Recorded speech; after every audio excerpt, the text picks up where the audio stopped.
हरिसिंगा ओनसोलनि रायजो राजाफोरनि थाखाय मोनसे गोजोनथाव खौरां गोबाव समनि आंखाला सुफुंजानायनि लामायाव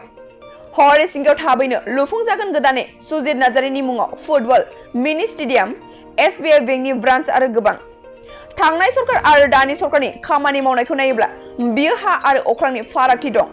बीपीएफनि 17 बोसोरनिख्रुइ प्रमद बर'नि बोसोरथाम इउपिपिएलनि सरकारा गोबां गुन मोजां बे बाथ्राखौ जों बुङाखै बेखौ बुंदों एमसीएलए सन्जय सरगियारि बिथाङा बुंनाय राव प्रमद बर' दैदेननाय सरकारा गोदान स्किमनि गेजेरजों मन्दिर गिर्जा न' बायदिफोराव राङारि अनसुंथाइ रानदों सन्जय सरगियारि दिनै अदालगुरि जिल्ला हरिसिंगा बीटीसी बियाबनि एमसीएलए सन्जय सरगियारिया हरिसिंगा सहरनिफ्राय खोला फारसे थानाय मुंदांखा जानो हानाय हांमा सकरनिफ्राय सोनाब हगमा आरो बांहकला गामि थांनाय लामाया गोबाव समनिफ्रायनो गाज्रि जानायलाय बे बिथिंखिखौ नोजोर होनानै आसाम गिबि मन्त्रि गुडविल मिशन बिथांखिनि गेजेरजों लुफुंनो थाखाय अन्थाइ खाम्फा बेखेवनाय हाबाफारियाव बाहागो लानानै थांनाय सरकारनि समाव रायजो राजाफोरनि जौगालु खामानि मावनो हायैनि सायाव फिनजाथाय होनाय बाथ्रा बुंनायखौ नुनो मोननाय जादों लोगोसे मख'नो गोनांदि गोबाव समनि उनाव गोदान मोनसे जारिमिन सोरजिनो थांनायखौ नोजोर बोनानै गामिनि रायजो राजाफोराबो दिनैनि सानाव रंजानायजोंनो एमसीएलए सन्जय सरगियारि बिथांजों लोगोसे दानि खुंथाय सरकारनिसिम साबायखर बावहरो हांमा सक टु हगमा विलेज आरो बांकहला गामि आरो बे गामिनि लामाया बहुत बोसोर बेबायदि गोग्लैसोनानै दंमोन रावबो नायफिनाखैमोन रायजो राजा बिथांमोना गोबाव दुखु खस्थ' मोनदों बे लामा जायनि थाखायनो थ' देग्लाय आरो दिनै जोङो चिफ मिनिस्टार गुडविल मिशन प्रजेक्टनि दारै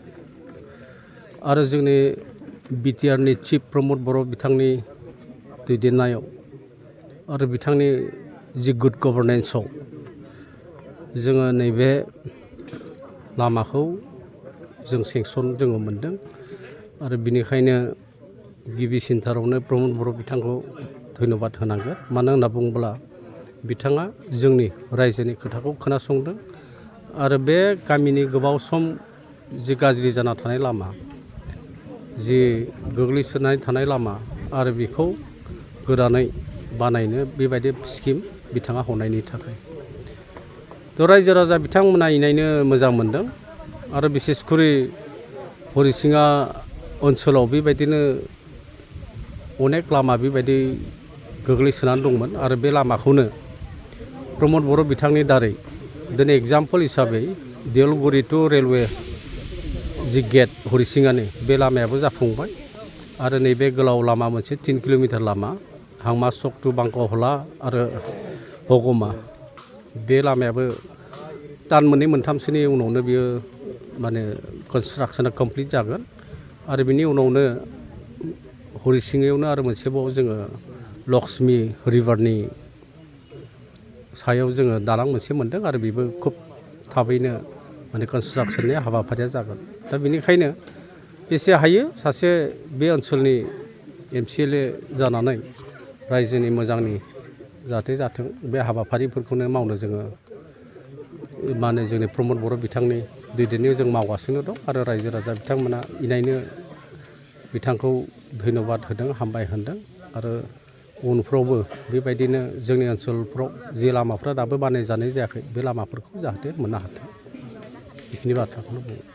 बे लामाल' नङा बे नैबे हालामाव गोबां जौगाथायनि आरो माखासे अनुष्ठानफोर गोनांथि जानानै दङ बे बिथिङाव नोंथाङा माबाफोर साननाय जादों नामा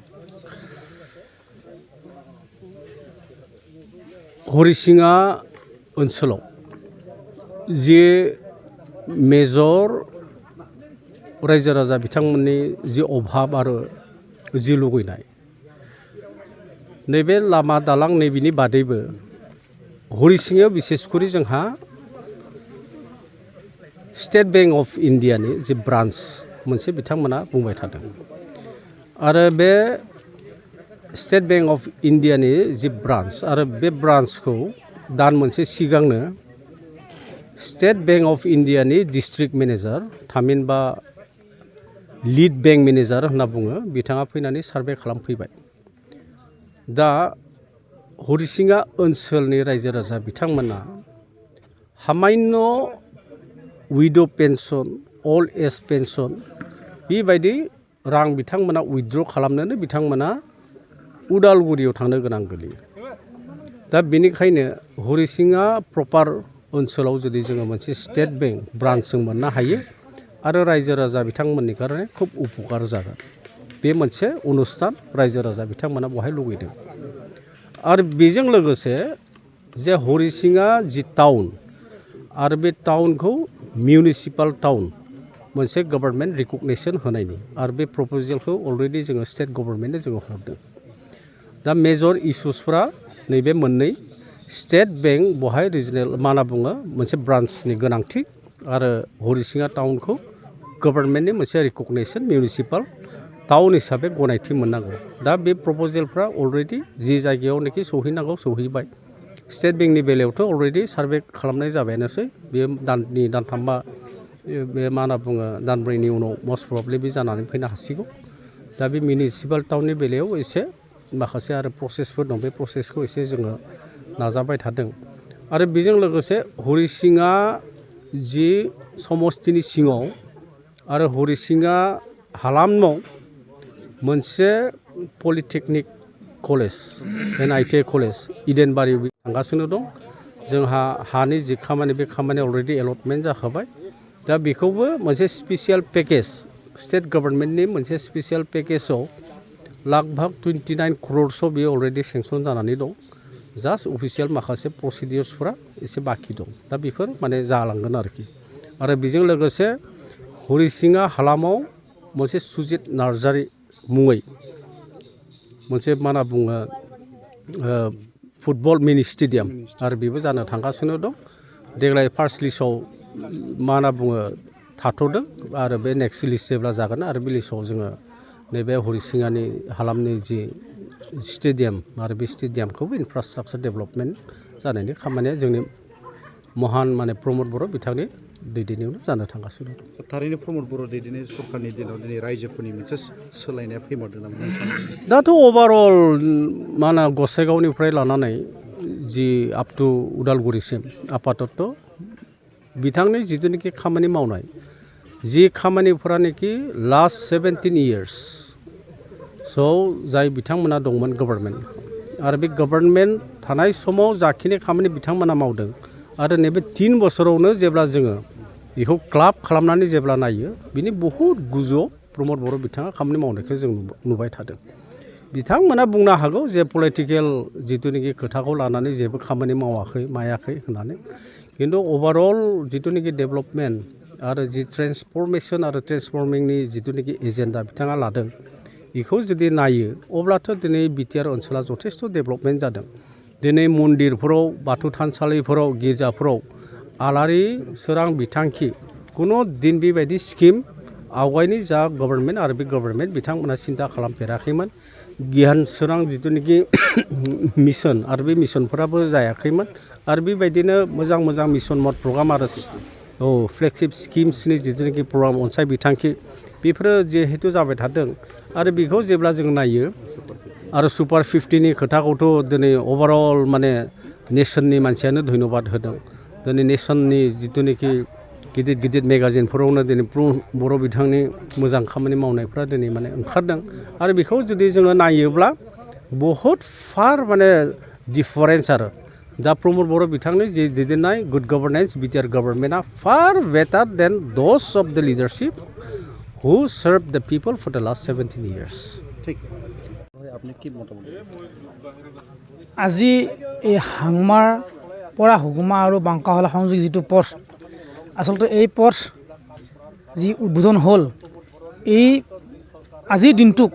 আমি এটা ঐতিহাসিক দিন হিচাপে আমি অভিহিত কৰিব বিচাৰিছোঁ যিহেতু আজি বহু বছৰে আমি সৰু থকা দিনৰ আৰু তাৰ আগৰ পৰাই আমি আচলতে এনেকুৱা এটা আমি পথ পাবলৈ সক্ষম হোৱা নাই আৰু এই পথটো পোৱাৰ ক্ষেত্ৰত আমাৰ হৰিচিঙা সমষ্টিৰ মাননীয় সমষ্টিৰ MCLA মাননীয় চন্দ্ৰ শইকীয়া ডাঙৰীয়া তেখেতৰ যি কৃতিত্ব যি ত্যাগ তাৰ পৰাই আমি এই ৰাস্তাটো আমি পাবলৈ সক্ষম হোৱা বুলি আমি অনুভৱ কৰিছোঁ আৰু লগতে এই চেগতে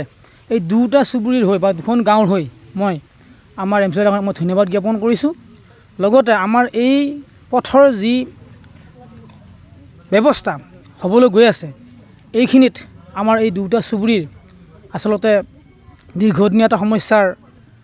মানে সমাধান হৈছে আৰু এই যেনেকৈ পথ আমাৰ সুন্দৰভাৱে নিৰ্মাণ হ'ব যাতে এই দুটা চুবুৰীৰ ৰাইজৰ শিক্ষা দীক্ষা ব্যৱসায় বাণিজ্য যাতায়ত গোটেইখিনিতেই সৰ্বাংগ সুন্দৰ হৈ ভৱিষ্যত দিনত আমাৰ এই দুখন গাঁৱৰ ৰাইজৰ এটা মানে পৰিৱৰ্তন হ'ব বুলি মই আজি এই যি মানে ঐতিহাসিক দিন এই দিনত মই ঘোষণা কৰিছোঁ যাতে দুখন গাঁৱৰেই দুখন সমাজৰ সকলো মানে ৰাইজৰেই মানে উন্নতি সাধন হয় তাকে কৈ আজি মই इमान थांबायसो बाजाज कम्पानिनि बाइक सालायनो मोजां मोनग्राफोरनि थाखाय गोजोनथाव खौरां बेसेन नाङाजासे 5 लिटार पेट्रल गंनै हेलमेट सीट कभार 12 टाइम्स वाशिं कुपन मोननो हागोन।